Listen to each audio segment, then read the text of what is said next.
Hi. This is Megan, and you're listening to Kinda Coast Fire, which is my personal podcast about me going part-time. Although that doesn't have too much to do with what I'm going to talk about today. Well, I guess it kind of does in that it involves my current living situation. But I wanted to talk a little bit about why I'm a renter. I've never owned property, but I'm not against it per se, either for me or certainly not for anybody else.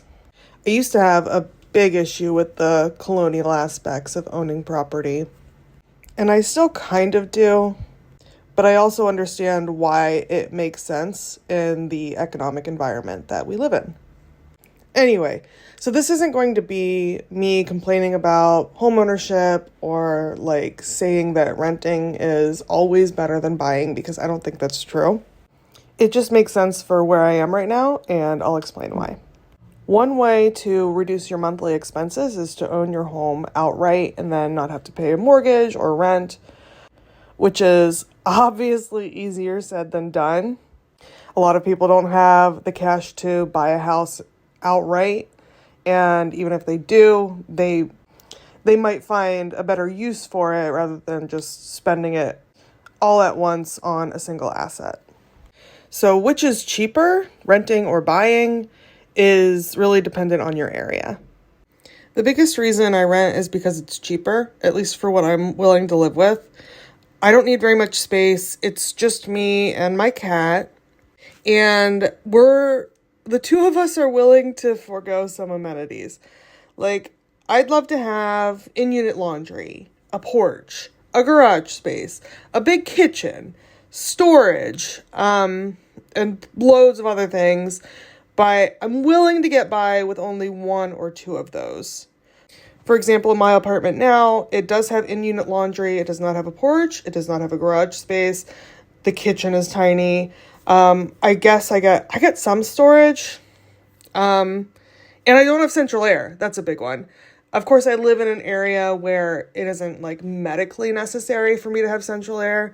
But even in the Midwest, it can get pretty hot here in the summer. So I have portable ACs that I had to buy for this, which isn't too big of an inconvenience for me because living in Chicago, most buildings didn't have central air anyway. So I have, experience dealing with this.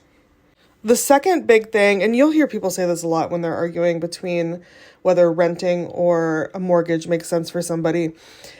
But with a rent, I know the maximum that I'm going to pay every month. And that makes it a lot easier for me to budget. So I can say, okay, $9.25, I'm setting that money aside. It is all for my living expenses this month. And, plus I'll have to budget for utilities. But just for the rent, that's it. I don't have to worry about any major issues, flooding or breakdowns, anything like that, because the landlord can take care of that. And really all I have to do is bug the landlord, and that's all the effort it takes from me, plus maybe letting him in my apartment. And I don't have to sink a lot of my own money into fixing anything.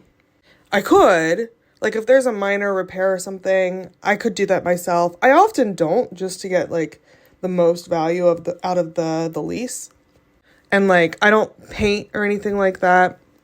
I actually don't think I've ever lived anywhere where I could technically paint, but nevertheless, I wouldn't anyway. And if you do paint and you're a renter, that's totally cool. I just am enjoying the benefits of not being a very visual person. I'm not terribly into aesthetics. And that kind of tends to benefit me when it comes to finding a place to live cheaply. But I'm not some frugal wizard or anything. I could find an apartment for less than what I'm paying in my area, but I wanted some things. There were some things that if I wasn't going to get every amenity, I at least wanted one, Another big reason that I choose to rent right now is that I haven't quite settled on my final location. I've been in a transition period, sort of.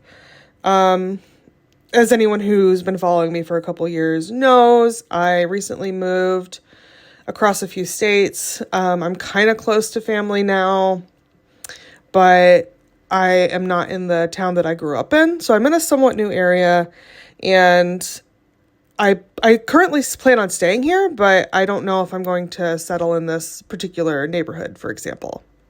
I'm still kind of finding my footing with the city. So there's a chance I would find a better area, and I just don't want to purchase a property before I know for sure that I'm going to stick around for a while. And I did actually get a pre-approved for a mortgage when I moved, but ultimately decided this was the best course of action, and I'm remaking that decision now as my lease is coming up again. So I will continue renting. I am not quite settled on an area where I would buy. And I know I already said this, like I said, it's cheaper, but like for me, it's way cheaper. I'd be hard pressed, I think, to find a mortgage for less than $925 a month in in any of the areas that I like in this city. And that's because I don't need a lot of space. So my apartment's very small. There's no sense in me paying for a whole house. I live in a 1-bedroom and I fill a 1-bedroom. I'm used to filling a studio. So it's very doable for me to live in a small 1-bedroom. The building is fine. The building I'm in is fine. It is a former funeral home. But I'm fine with both those things. I'm happy. In fact, I'm happy with both of those things, at least when it's daylight. And I haven't been watching horror movies like I do every fall. I need someone to hold me at night now. I suppose another reason is that I believe insurance is lower. I think renting insurance is less than homeowners insurance. I would guess it's generally less space. If you're a homeowner and that's wrong, let me know. And of course, I don't have to pay property tax, which I would have to pay even if I owned a house free and clear. So I just let my landlord handle that. I am, speaking of which, just as a personal preference, and you'll find different people handle this differently, I do count my property, which is minimal at this point, but I do count my property and my net worth, but I don't count them as retirement assets. And that is because you can't draw an income from your home or your car. You can sell them, but then you don't have a home or a car. And that's not to say that it isn't like fire friendly to buy a home. I think it is. When you get past the period of having a mortgage, your home expenses are very low. Again, you'll have property tax and like maintenance costs and those sorts of things, but depending on your situation and the quality of your home and all those factors, you could easily have a much lower cost of living once you own your home. And I think when I do fully retire, when I'm probably 65, I would love to have a paid off home for that very reason. And you can really make that possible with a low interest mortgage that you're slowly paying off while investing. So it's not a bad idea, but right now I'm more interested in freeing up that cash flow. Of course, an important caveat is if you have like a rental property where someone's paying you rent, then yeah, that property is generating you income in the form of rent every month.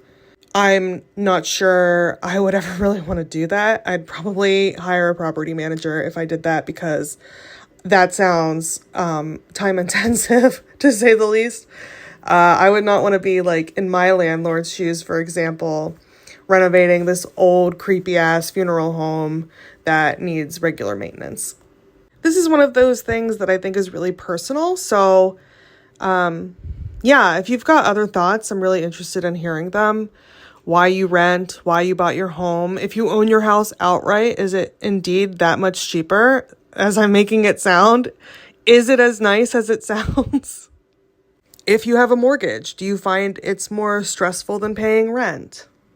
Have you had surprise maintenance costs, and how do you prepare for that? I'd love to know, because I probably will be a property owner at some point in my life, unless the ghosts get me in my current apartment. If you like this episode, give it a like, leave a comment, subscribe to the podcast. I now have these episodes up on YouTube as well, if that's more convenient for you, although I assume if you haven't been using YouTube, you currently have a method. And if you are on YouTube right now, welcome. Please subscribe. Tell me how your fall is going. Fall just started and I'm so happy. I'm truly like basic bitch levels in love with pumpkin spice season. And I'm not ashamed. And I don't think I should be ashamed. And neither should you. Let's, just join hands and cuddle away these ghosts and demons. Finally, once again, you can find me on Instagram at bitch.fires. That's probably where I'm the most active. And I post, or try to post. I didn't do it last week, but I try to post 3 times a week. Don't hold me to it, okay? Thanks for listening. Love you. Bye.